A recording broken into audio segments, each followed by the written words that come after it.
Hey folks, it is Sunday night and I have Diablo to play and a few other things to do, but before I did that I thought I'd come on and do a Q&A video because I've not done a Q&A for a little while. First of all, that was my chair by the way, if you thought that was me, but first of all, if you like the channel, the subscribe button is down below if you want to help the channel grow, and also my Patreon is also down below. If you want to send me a question, Patreon is the place to do it. I will be on there nearly every day looking for these to add to my little list here, and we've got about 5 or 6 which I thought were really cool to answer. The next ones will be answered on the next video that we're going to do about the Q&A. These questions can be about anything in particular. It's kind of your opportunity to get to know me a bit better, to get to talk to me a bit better, to get the ins and outs of what goes on in my head as we go. We will be, tomorrow is more Hobby Nightmares, and then Tuesday and Thursday next week will be a more positive slant on 10th edition and where we're going to be going with it, because whilst Games Workshop do have their issues, I think 10th edition could be an amazing thing for the hobby. Even with some of its drawbacks, I think it could be an amazing thing for the hobby, and I truly do think that Games Workshop are trying their best to make sure that we get a good 10th edition. It's just there are certain business practices that they do which haven't been updated in a long time that aren't really good for any of us in the hobby, but we'll get to that a little bit next week. So be braced for some more positive stuff. If you like my more ranty stuff, next week might not be for you. There will be rants in there, but they'll mainly be rants that are more of a slanted positive nature, because there comes a time every now and again where I just do a bit more negativity than I can actually bear, and I'm just like, yeah, I'm done with being negative for a little bit of a while, so I'll kind of stay away from it. But if something happens, don't get me wrong, I will call it out, but you know, it is what it is. So let's get into the questions, shall we? Dear North Guy, my friend unfortunately has red-green colour blindness. Okay, he's colourblind. Overall, it doesn't affect his life much, but it is starting to get in the way of his painting. Guess which army he chose to paint? Salamanders.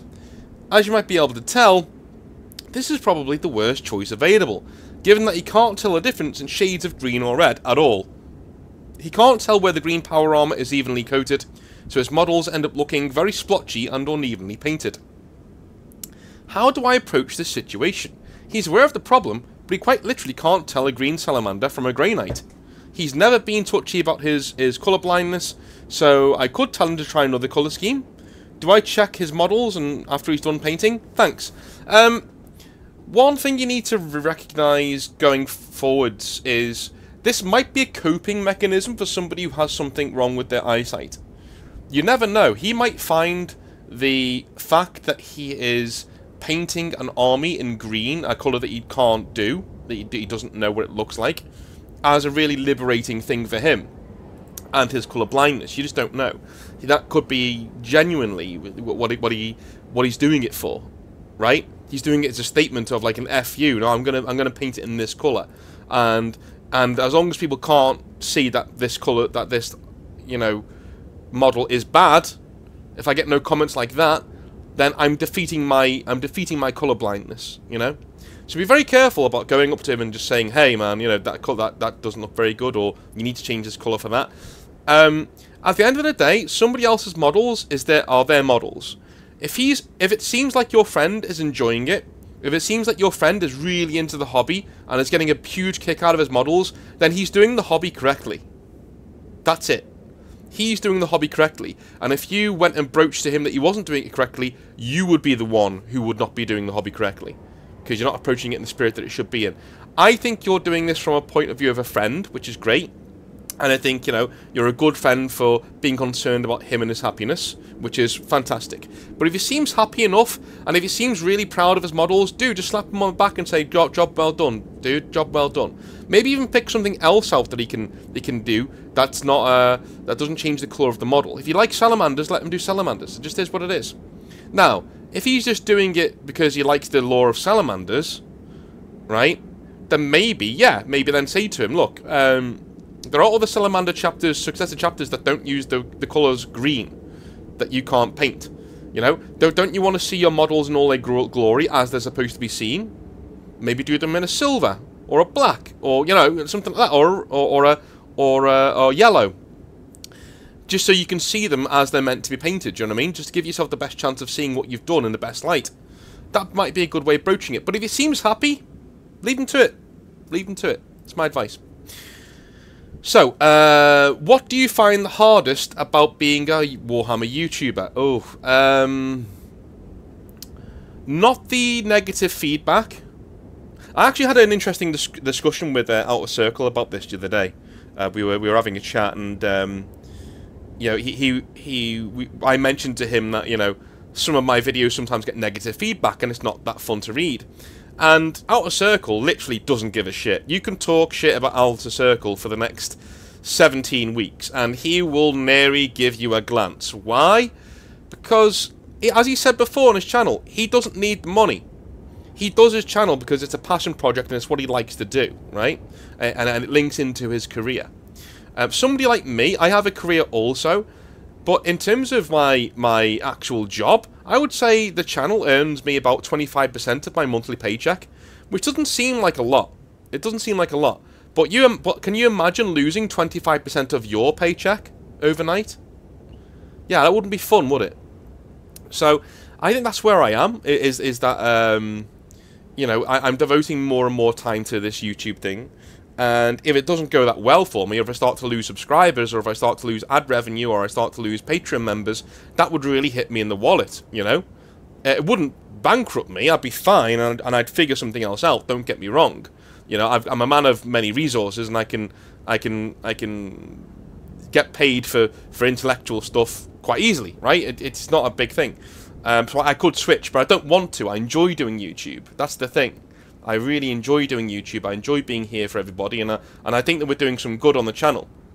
In fact, I think that the missteps that I've taken, and there have been a few, the problem is, with missteps, you get some people who are reasonable, and they say, hey man, I just don't agree with you on this one. You're like, okay, fair enough, no problem. But you get, on YouTube, you get absolutely blasted for the slightest mistake. You know, the slightest, like if you get, I did one video on accounting years ago now, maybe like a year, 2 ago, on Games Workshop's accounts for the year, and I got one thing. I think I got something wrong in it. I can't even remember what it was, to be honest with you. It was like 2 years ago, and I got lambasted for it in the comments. So much so that I think it was a guy called USA Libertarian. I think it might still be in the comment section somewhere. It might have been him. If it wasn't you, dude, sorry for me outing you there, but you know, I think it was you. He said, yeah, I work in as an economist. He's not that wrong, you know. He's wrong, but he's not that wrong, you know. This is good for somebody who doesn't know what they're talking about. But I got lambasted for that, and it was the first video that really got me in the feels, and I was like, oh my god, that felt horrible, you know. But again, a YouTuber like Outer Circle, he's like kind of like Teflon. Nothing sticks to him because he doesn't need your money. He doesn't really need his channel. He does it because he enjoys it, and that's just how it goes. With me, I don't need my channel, but it would be a real heartbreaker if anything ever happened to it, touch wood, if anything ever happened to it, if I was demonetized, if I got my ad revenue taken away, if I've lost loads of my subscribers, it would really hurt me. So, like, yeah, there's that fear hanging over you that I don't like. Whenever I get bad feedback, it hits twice as hard, because I get paranoid. I'm like, oh my god, was this the video that breaks my channel? Right? Is this the video that everyone says, oh, I'm tired of hearing about this guy. Fuck this guy, and they unsubscribe. Is this the one? You know, I think everybody's got a mind just like that. Their just mind tends to play up a bit harder when I throw myself into something like this. Also, you got to remember, as a YouTuber, I'm letting you in to see me, and this isn't a character that I put on. So a lot of YouTubers do adopt a bit of a character. I don't. This is genuinely me. I give you straight down the barrel of a gun. I give you straight my opinions, and what I think are all here, and they're all there ready for you to peruse at your leisure. So I think that's the hardest thing, is like getting the negative feedback and making mistakes as well. Like I've made mistakes all the time. I've done videos where I've been really tired and I've come to the end of the week. I've noticed they tend to be on Thursdays and Fridays. Like, I'll come to the end of the week and my brain will just be melting, and I'll be like, oh god, I just don't want to record now, you know? I'm so tired. Like, I've marked all these essays, I've done all these lessons, I'm done. but then I feel like I have to record. I don't want to let people down, so I record. Then I get several things wrong, and instead of like recording it again, I'm like, you know what, screw this, and I upload it anyway because I'm just done. I'm just done for the week, you know, and I'll just apologise later. And it just sucks. I hate doing it. I hate it when it happens. But you know, it is what it is. And if any of you have seen my Thursday and Friday videos over the past few weeks, you'll know what mistakes I mean. You know, mistakes have been made several times in my videos that they really irk me and really annoy me. They don't keep me up at night, thankfully. But I wish that, you know, I would be able to just sit back and not do a video one day. But I don't. Here's the thing: there is a lot of pressure of being a YouTuber normally, especially when you've got this parasocial relationship going on between me and you, the person who's listening to this video. And this channel, I'm very, very proud to say, does a lot of good for a lot of people, which is great. It's phenomenal, and I love it. I do feel when I'm not doing an upload, if I don't upload for a day, I am letting people down, because this is a way that people vent and have fun and laugh and think that they've got somebody in their lives who's a friend. They'll be driving home from work, and if no one's spoken to them in work that day, I get emails like this all the time. Somebody drives home from work, they've not been spoken to all day because they're in a cubicle or whatever. They're lonely, and then they switch me on the radio. They put their phone into their car stereo, and they put me on, and it's like they've got a friend there in the car with them talking shop about the hobby and stuff. Especially with hobby nightmares and rants and things like that they can have a laugh to, that they can nod along to, they can get angry with and get annoyed. And I think that's the main thing about the channel that I really want to do, is that I don't mind if people disagree with me or people don't like what I've said, as long as it generates a talking point, a discussion for you to think about and you to go away and have a look at. It's when I get information wrong that really irks me the most. That really annoys me, because we are in a very complex hobby, and the rules and trials and tribulations of the hobby are very complex at the best of times, which is why we have so many savant-like people in the hobby who are able to remember certain rules. Just is what it is. They tend to be the best people to be here.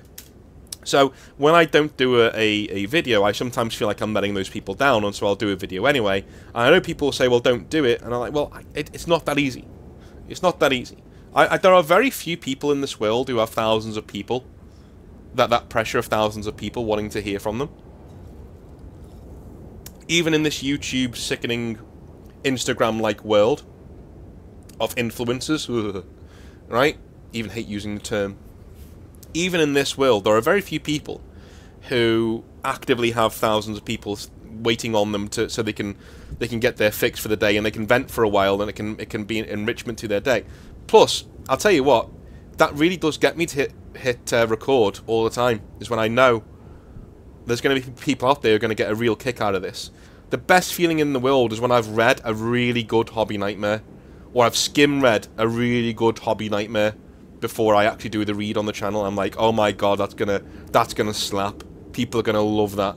And I hit record, and I know it's gonna be a good one. You know, we got like an hour-long hobby nightmare or something like that that's going on. We had the Pirate King story. We've got one coming up as well from two very lovely people who have been in contact with. You know who you are. I did a call with one of them last week. That's going to be a really long hobby nightmare. That might be a 2-hour hobby nightmare. It might be my first 2-hour hobby nightmare. It's an epic story. And it's in response to one of Crit Crab's videos too. So if you like Crit Crab, it's actually a direct response. It's the other side of the story from one of his stories. So I will link it in the description in the bio when I do it. And it should be pretty epic. So that's something to look forward to. But yeah, those are the worst parts of being a Warhammer YouTuber. And I guess I'm not really a Warhammer YouTuber, more of a hobby YouTuber, I guess. Would you ever do another channel for other sorts of hobby nightmares, like a romance channel and things? I think I know who you are. So, let me just check your name. Okay, you're a different name on here than what you are on my comment section, but there we go. No.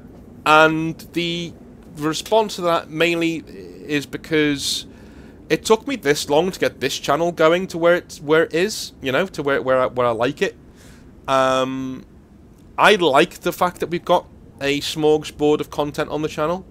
I don't want this channel to just be, we do hobby nightmares, or we do 40k rants. You know, I want to have several different things going on, so that we've got different people coming in all the time.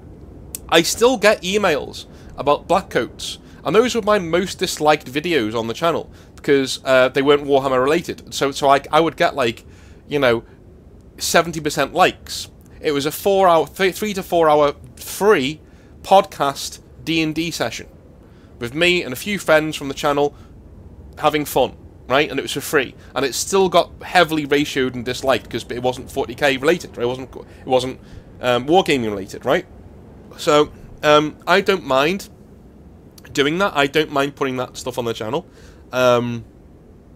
So I may do one day if I got to like 20k subs and we were doing pretty well, then I might be tempted one day to make a secondary channel and move some of my role-playing stuff onto there. You know, that would be something that would be fine. But aside from that, no, not really. I think everything's working well as it is right now. You know, there may be a Hobby Nightmare or two that you don't like. That's fine. You're not going to like every single story that you know gets sent in. It's not. If that was the case, I'd be very worried about you. You know, because everybody's got their own taste and what they're in the mood for at that particular time. I've done this before as well. There have been many different YouTubers that I have listened to over the years, where they do a story that I'm just not that into, so I skip it. You know, it just is what it is. I'm not in the mood for a romance story. I'm not in the mood for, you know, a tournament rage story that got sent in, so I skip it. Yeah, that's fine. That's fine. But all of these things are in the hobby, and that's the thing. The last point I wanted to make on that is this channel was always meant to be. That's me, by the way. That's not your computer. That's Chapter Master Valrak, popping up. What does he want? Oh, that's not an email, by the way. That's just him pinging that there's a video available on his channel. Go and watch him. He's a nice guy.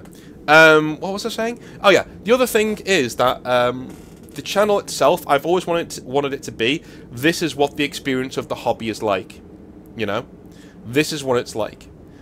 I know other people like Vanguard Tactics. I look up to that channel quite a lot, like Vanguard Tactics, mainly because I want to do for the social side of the hobby what he does for the rules and tournament side of the hobby, right? He has a rules and tournament side, sportsmanship side, where he's trying to cultivate a really good competitive scene in the Warhammer sphere. That's great. I love that. It's doing a lot for the community. One other thing on that, by the way, I'll get to it in a minute. And I wanted to do the flip side of that, where I look after the social side of the hobby, the mental health side of the hobby, the happiness, the fulfillment side of the hobby. That's what I wanted to do with this channel, and I wanted to cover every single aspect of hobby life. And romance is in there. I know quite a lot of couples who've met through the hobby. It just is what it is. It's a part of the tapestry here, and that's why it will be on the channel going forwards. At least one of the things on the channel, anyway. Second thing on that is I recently saw a video by Dicebreaker, and I didn't want to use this in a video because, quite frankly, it's not that an important a deal. Where Vanguard Tactics was there, and he was talking about this bad experience that he had at a tournament, and that's fine. That's great. Yeah, that's fine. And in the end, he had a disagreement with his opponent, who kept getting rules wrong, and so Vanguard Tactics simply said, "Look, I'm done. I'm gonna take my models off the table. I'm gonna pick my models up. I'm not having fun. I'm gonna move on." That's totally fine. Totally fine. I've said to do that on the channel loads of times. Any of you who've been a fan of me for a while know I completely advocate for that. That's great. That's what you should do. What I didn't like is that they showed his opponent's face. Not just his face, but his team t-shirt and the army he was playing. That's some bullshit. That's doxing. Don't do that. That's scummy. That's bad. And, by the way, there was a guy on, what was his name? Wheels? He was on Dicebreaker. I think he still is. And he had a go, years ago, at Arch Warhammer. And he called Arch Warhammer a dickhead for doxing somebody. That's what you just did. You literally showed this guy's face and his team t-shirt. It doesn't take much to put two and two together to figure out who this guy is and to get a load of hate sent his way. And in the comment section they said, "We don't condone people sending him hate." That just means you don't condone it. It doesn't mean... You're saying you don't condone it. You're not saying you're against it. That's bullshit. shame on you, Dicebreaker. Shame on you. Blur that guy's face or take that fucking video down. Moving on. Where does get in the sea come from? This is something I can't answer. Not because I don't want to, I don't know. I honestly don't know.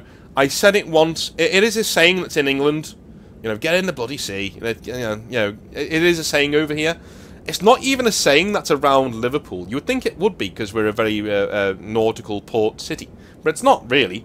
I don't actually know where that came from. I just said it once and it kind of stuck. And then I noticed somebody brought up in the comment section, so for a laugh, so they would get a kick out of it. I said it in the next one as well, and then I said it in the next one, and the next one, and the next one. And before you knew it, I'm saying it in my normal life now. Like, when I'm walking around, and if something really annoys me, I'll say it around my friends, and they'll be like, oh, yeah. And they treat it like it's a normal thing. So it just went from there, and now it's on my merch, it's become my unofficial catchphrase. So if you get a bit of merch, will probably have "get in the sea" on it. So there you go. Final question. Have you dated anyone through your channel yet? And would you like to? Alright, first one, I'm not going to say. Maybe. Second one, maybe. But, you know, it would have to be the right situation and the right thing that's going on, you know? In general, as a YouTuber, you have to be very, very, very careful when you get involved with people, right? Very careful. And everything that I've heard from other YouTubers, they basically told me, look, if you get involved with a girl from your channel, you need to make sure it goes serious very quickly and doesn't stay casual. Because if it stays casual, she might get her feelings hurt, and if she gets her feelings hurt, she can leak all sorts. Your chat history, your pictures that you've sent to her, all those other things you can get, you know, out there very, very quickly if she doesn't like a behaviour that you've exhibited, or doesn't like a thing that you've done, or you get tired of her and you walk away. All that could be out there, and lo and behold, you are humiliated in front of thousands of people. So, again, it would need to be a special person. You would need to move pretty quickly too. Like, I'm not even in that boat at the moment, by the way. I don't really, I'm not in that boat of looking for somebody, because I don't really do that. I'm dating right now, you know. I'm dating somebody that I quite like. We're not nailed on exclusive or anything yet, but it's something that I'm enjoying doing. So yeah, I'm not starved. Do you know what I mean? So I'm not really looking. So yeah, I'm good. Thanks. You know, I'm all good. Thank you for asking though. And yeah, don't ask. By the way, your profile picture was an anime girl. If you are a lady, a lovely young lady, maybe change that, because when I see a picture of an anime girl as an avatar, I'm thinking you're either a dude or you're not very good looking.